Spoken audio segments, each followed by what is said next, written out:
rekaman penyesuaian titik target, penembakan yang ditargetkan dengan baik, dan rekaman kontrol objektif oleh pasukan Rusia saat mengalahkan musuhnya, viral di media sosial Telegram pada Rabu 7 Agustus 2024. Dalam rekaman tersebut memperlihatkan kerja tempur howitzer Prophet Geposdika dari Brigade Laut Terpisah ke-155 dari Armada Pasifik dari kelompok pasukan utara untuk menghancurkan daerah-daerah yang dibentengi, posisi menembak, dan personel angkatan bersenjata Ukraina yang teridentifikasi.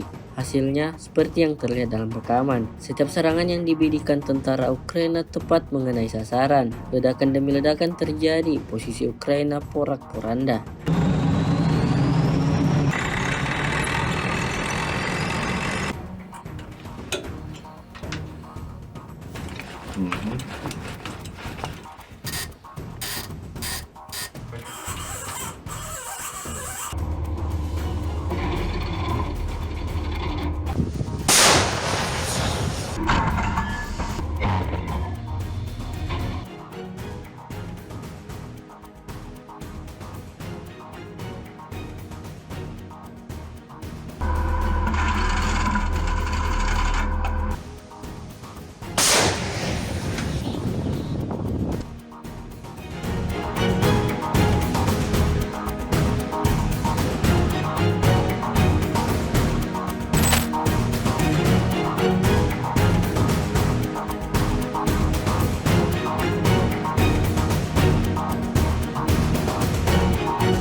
Download Tribun X sekarang, menghadirkan lokal menjadi Indonesia.